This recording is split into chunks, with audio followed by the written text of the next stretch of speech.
Welcome to the orientation for potential applicants to the competition for the National Comprehensive Center on Improving Literacy for Students with Disabilities, funded by the U.S. Department of Education. I am Tina Diamond, a project officer in the Office of Special Education Programs, OSEP, and the competition manager for this competition. The assistance listing number, previously called the Catalog of Federal Domestic Assistance Number, or CFDA, is 84.283D.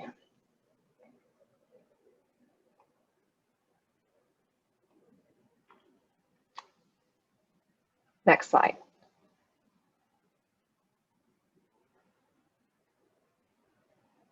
I would like to go over some caveats before we begin this webinar. First, the intent of this presentation is to provide guidance only, and the information contained in this webinar provides a general summary of the information contained in the Notice Inviting Applications, or NIA, and the application package.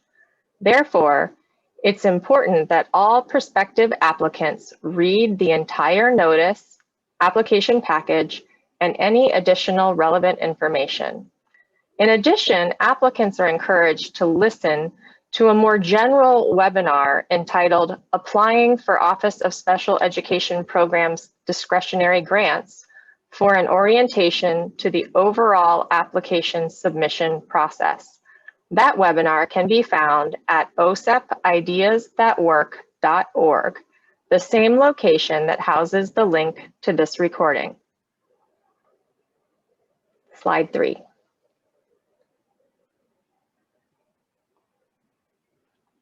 Please be aware of application timelines. The notice was published in the Federal Register on July 13th, 2021. All applications are due on September 1st, 2021 at 11:59 and 59 seconds in the evening. Note that this is Eastern Time, and applicants should determine what that time would be in your time zone accordingly. I will discuss the implications of a late submission later in the webinar. Slide 4. The application package available in grants.gov contains the most comprehensive information on how to apply. In it, you will find a Dear Applicant letter from Larry Wexler, Director of OSEP's Research to Practice Division. The NIA also has important information about the grants.gov system submission procedures. The package also contains the detailed selection criteria that will be used to judge the quality of the applications, as well as general information and all required forms. Please read the application package carefully. Slide 5, Program Information. In this section, I will go over the purpose of the National Comprehensive Center on Improving Literacy for Students with Disabilities program and the 283D priority, eligible applicants and funding levels. Slide 6, Purpose. The purpose of the National Comprehensive Center on Improving Literacy for Students with Disabilities is to identify or develop evidence-based literacy assessment tools and professional development activities and identify evidence-based instruction, strategies, and accommodations for students at risk of not attaining full literacy skills due to a disability, including dyslexia, impacting reading or writing, or developmental delay impacting reading, writing, language processing, comprehension, or executive functioning. The center will also disseminate its products and information on evidence-based literacy to families, state educational agencies, local educational agencies, regional educational agencies, and schools. Slide 7. Eligible applicants include research organizations, institutions, agencies, institutions of higher education, or partnerships among such entities, or individuals with the demonstrated ability or capacity to carry out the activities described in this notice, including regional entities that carried out activities under the Educational Research, Development, Dissemination, and Improvement Act of 1994 and Title 13 of the Elementary and Secondary Education Act of 1965. Slide 8. Funding levels. There is one estimated award that will not exceed $1,475,000 a single budget period of 12 months in year one, and $1,500,000 for a single budget period of 12 months in years 2 through 5. The total project period is 60 months. Slide 9. Competition information. In this section, I will review application information, including expected project outcomes, application narrative and selection criteria and requirements. Once again, this webinar provides a general summary of the information contained in the NIA and the application package. Please make sure to read the entire notice, application package, and any additional relevant information if you intend on applying. Slide 10.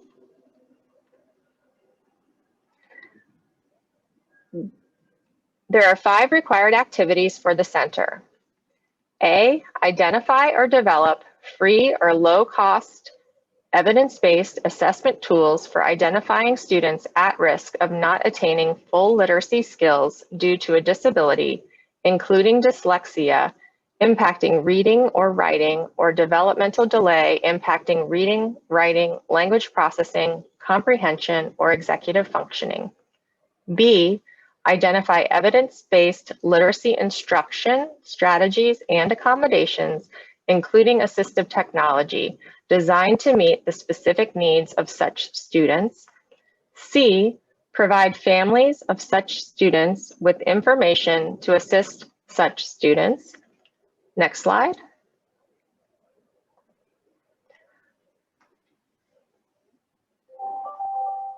D, identify or develop evidence-based professional development for teachers, paraprofessionals, principals, other school leaders, and specialized instructional support personnel to 1, understand early indicators of students at risk of not attaining full literacy skills due to a disability, including dyslexia impacting reading or writing, or developmental delay impacting reading, writing, language processing, comprehension, or executive functioning.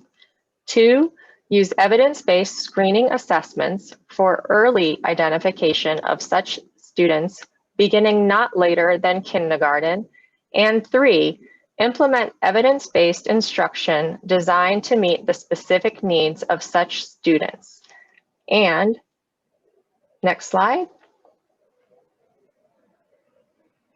Disseminate the products of the Comprehensive Center to regionally diverse SEAs, REAs, LEAs, and schools, including as appropriate through partnerships with other comprehensive centers established under Section 203 of the Educational Technical Assistance Act of 2002, and regional educational laboratories established under Section 174 of the Education Sciences Reform Act of 2002.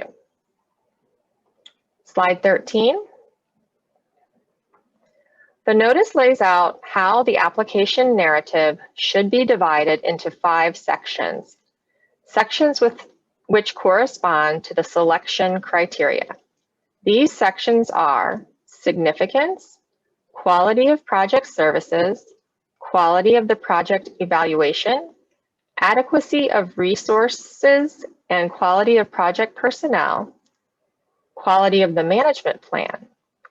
I will go over each of them and point out general terms what the narrative should address in each section. Please read the notice carefully, since the information contained in the notice is significantly more detailed. Slide 14, significance. In the significant section, the narrative should address current and emerging training and information needs of SEAs, REAs, LEAs, TA centers, schools, and practitioners to select and implement teacher, classroom, and remote learning environment evidence-based practices that will improve literacy outcomes for students with disabilities, including students with dyslexia, impacting reading or writing, or developmental delay, impacting reading, writing, language processing, comprehension, or executive functioning. To meet this requirement, the applicant must, next slide, demonstrate knowledge of current and emerging evidence-based practices which can be used in reading and literacy-related teacher, classroom, and remote learning environment instruction, screening, assessment, and identification or diagnosis of students at risk for not attaining full literacy skills due to a disability, including dyslexia impacting reading or writing, or developmental delay impacting reading, writing, language processing, comprehension, or executive functioning. This includes demonstrating knowledge of current and emerging reading and literacy-related evidence-based practices for students who are English learners, students from a variety of settings, for example, rural, suburban, urban, students from low-income families, and other educationally disadvantaged students, or demonstrate knowledge of previous experience with and results of using creative approaches and implementing in-person and virtual technical assistance strategies to provide capacity building services and disseminate teacher, classroom, and remote learning environment evidence-based practices to a variety of entities, including parents, SEAs, REAs, LEAs, schools, Head Start, and other early childhood programs. Slide 16. Applicants should also demonstrate a record of improving outcomes in literacy achievement for students at risk for not attaining full literacy skills due to disability, including dyslexia impacting reading or writing, or developmental delay impacting reading, writing, language processing, comprehension, or executive functioning in order to better prepare them to compete in a global economy. And demonstrate a record of improving the adoption, implementation, and sustainment of teacher, classroom, and remote learning environment evidence-based practices in literacy instruction for students at risk for not attaining full literacy skills due to a disability, including dyslexia impacting reading or writing, or developmental delay impacting reading, writing, language processing, comprehension, or executive functioning. Slide 17. The next 3 slides relate to the quality of project services. The narrative should address how it will, 1, ensure equal access and treatment for members of groups that have traditionally been underrepresented based on race, color, national origin, sex, age, or disability. To meet this requirement, the applicant must describe how it will identify the needs of the intended recipients for technical assistance and information, and ensure that products and services meet the needs of the intended recipients of the grant. Achieve its goals, objectives, and intended short-term, intermediate, and long-term outcomes. To meet this requirement, the applicant must provide a 5-year plan for the center to identify current and emerging training and information needs and to address the priority. Measurable intended project outcomes, and in Appendix A, the logic model by which the proposed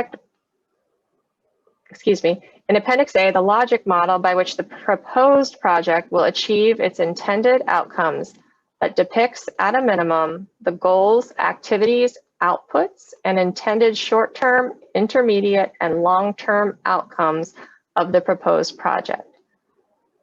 3, use a conceptual framework to develop project plans and activities and describe any underlying concepts, assumptions, expectations or theories, as well as the presumed relationships or linkages among these variables, and any empirical support for this framework. Slide 18. The quality of project services narrative should also address how it will be based on current research and make use of evidence-based practices. To meet this requirement, the applicant must describe, first, the current research on teacher, classroom, and remote learning environment evidence-based practices for literacy instruction for students at risk for not attaining full literacy skills due to a disability, including dyslexia impacting reading or writing, or developmental delay impacting reading, writing, language processing, comprehension, or executive functioning. Also, the current research on teacher, classroom, and remote learning environment evidence-based practices for assessing students at risk for not attaining full literacy skills due to a disability, including dyslexia impacting reading or writing, or developmental delay impacting reading, writing, language processing, comprehension, or executive functioning. This should include the current research on screening assessments for dyslexia and other literacy-related disabilities that are evidence-based, psychometrically valid, free or low cost, efficient to scale, and readily available for use, and the current research about adult learning principles in in-person and virtual settings and implementation science that will inform the proposed technical assistance. Next slide.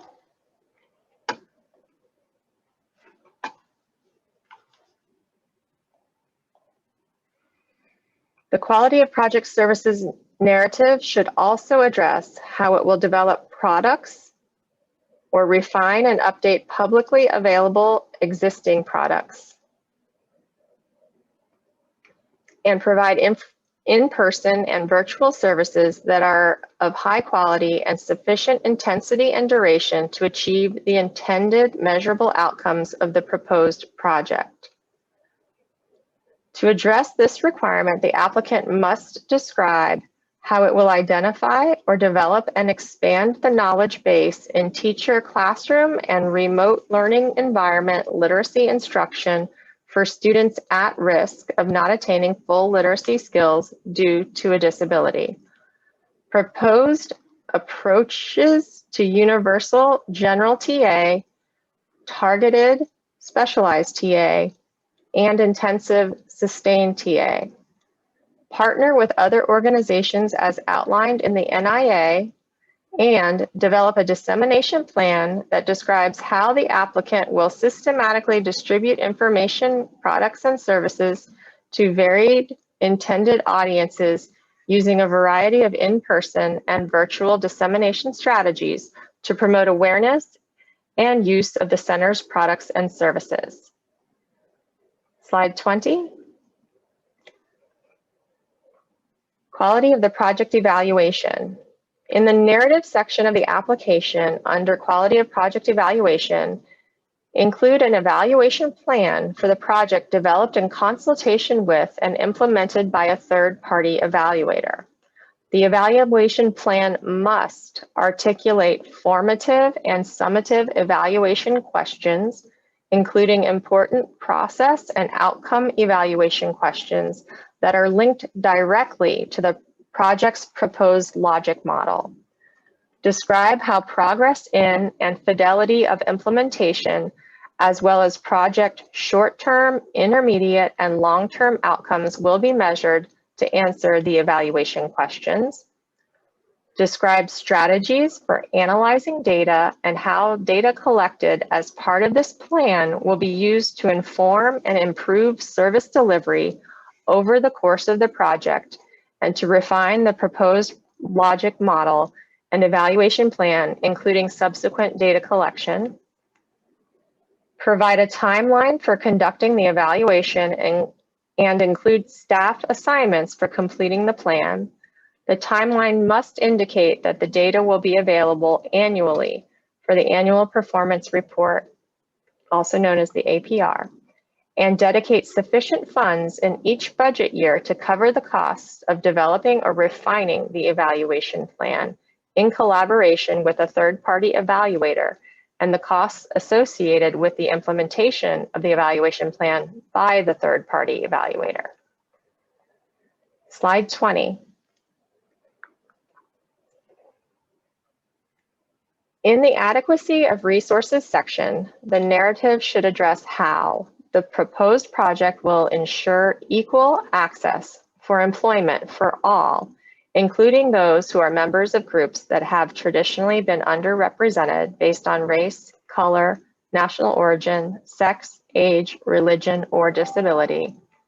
The proposed key project personnel, consultants, and subcontractors have the qualifications, subject matter expertise, and technical experience to carry out the proposed activities, achieve the project's intended outcomes, and develop ongoing partnerships with leading experts and organizations nationwide to inform project activities.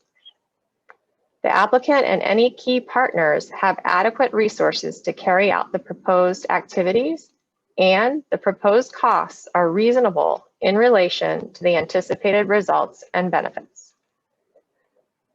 Slide 22, quality of the management plan. In the quality of the management plan section, the narrative should include clearly defined responsibilities for key project personnel, consultants, and subcontractors as applicable, and timelines and milestones for accomplishing the project tasks. Key project personnel and any consultants and subcontractors will be allocated, and how these allocations are appropriate and adequate to achieve the project's intended outcomes. The identified project director should be, at a minimum, 0.5 full-time equivalency throughout the project period. The proposed management plan will ensure that the products and services provided are of high quality, relevant, and useful to recipients, and the proposed project will benefit from a diversity of perspectives, including those of families, general and special education teachers, paraprofessionals, principals, other school leaders, specialized instructional support personnel, technical assistance providers, researchers, institutions of higher education, and policymakers, among others, in its development and operation. Slide 23, selection criteria. As part of the process of making funding recommendations, external reviewers will judge the quality of the application using selection criteria for each section of the narrative.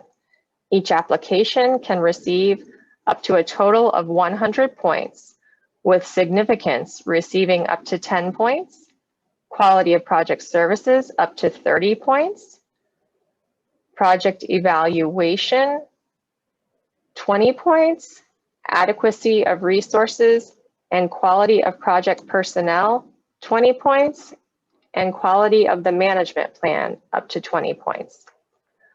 The application package contains information on the sub-criteria within each selection criteria, and applicants are strongly encouraged to read those carefully when preparing the application narrative. Slide 24.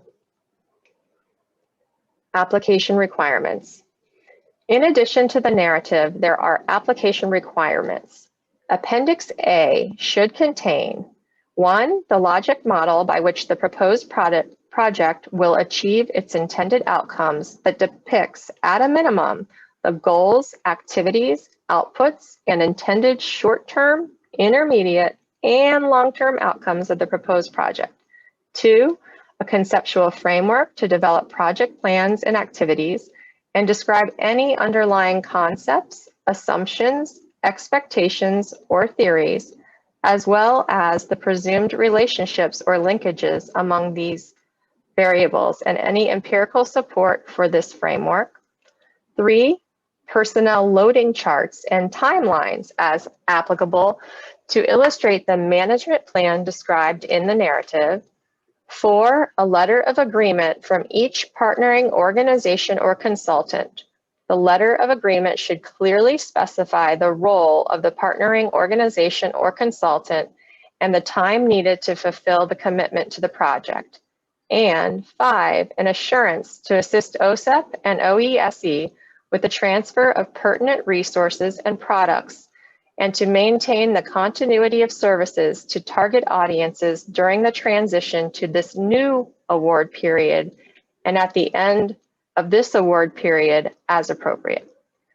In addition, the application should include in the budget funds for the project director at a minimum to attend meetings sponsored by the Department of Education as specified in the notice. Slide 25. Application requirements continued. The project must also include in the budget a line item for an annual set-aside of 5% of the grant amount to support emerging needs that are consistent with the proposed project's intended outcomes, as those needs are identified in consultation with and approved by the OSEP project officer. With approval from the OSEP project officer, the project must reallocate any remaining funds from this annual set-aside no later than the end of the third quarter of each budget period. Projects must also indicate that they will maintain an accessible website, post progress on meeting goals and objectives on the website. Slide 26, submission information. In this section, I'll cover some general information related to submitting an application. Once again, please refer to the notice for additional information. Next slide. Please note that applications must be submitted electronically in the grants.gov system. If there are reasons why the applicant cannot submit using grants.gov, the applicant must follow the information contained in the application package. Applications cannot be submitted by email, and they must be submitted prior to the deadline of 11:59 and 59 seconds p.m. on September 1st. We strongly encourage applicants to submit all narratives and attachments in PDF, read-only, non-modifiable format. On the next slide, we have some submission tips. In order to make sure that the application is submitted on time and correctly, please register as early as possible in grants.gov and start the application process. Do not wait until you have the application ready to register. Grants.gov will create a workspace for applicants to submit the pieces of the application over time. If you are already registered in the system for award management, make sure your registration is current. Submit early, a day or more in advance if possible. Should there be any problems with the grants.gov system, submitting early will allow you time to correct the problem and resubmit before the deadline. Verify that the submission is okay. Grants.gov will send applicants notification that the submission was on time and validated. So applicants should make sure they receive that confirmation and not assume the submission was okay. Next slide, some additional application tips. Pay attention to the maximum funding levels for the grant as contained in the notice. Awards will not be made for amounts higher than the published amounts. Following the recommended organization, page limits, spacing, and font sizes to facilitate the application review process, and applicants should strongly consider following the recommendations. PDF files make it easier for the system to put together different parts of the application into one application that reviewers can more easily read and follow.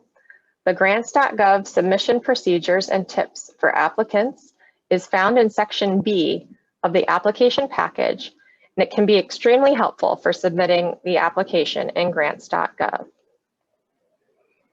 Slide 30. Please note that if for any reason an application is submitted more than once and validated more than once, the last application submitted will be considered and the previous applications will be considered duplicates and therefore ineligible. There are two additional reasons why an application may not be eligible. First, all applications received after the published deadline will not be eligible for funding. Second, applications that do not address the priority will also not be eligible for funding. For example, an application proposing to build a school or establish an after-school program or provide tutoring services for children with disabilities will not be eligible since that is not the purpose of this priority. Once again, the purpose of this priority is to fund a national comprehensive center on improving literacy for students with disabilities to identify or develop evidence-based literacy assessment tools and professional development activities and identify evidence-based instruction, strategies, and accommodations for students at risk of not attaining full literacy due to a disability, including dyslexia impacting reading or writing, or developmental delay impacting reading, writing, language processing, comprehension, or executive functioning. The center will also disseminate its products and information on evidence-based literacy to families, SEAs, LEAs, REAs, and schools. Finally, on the last slide, as I mentioned at the beginning, this webinar covers highlights of what's contained in the application package and priority.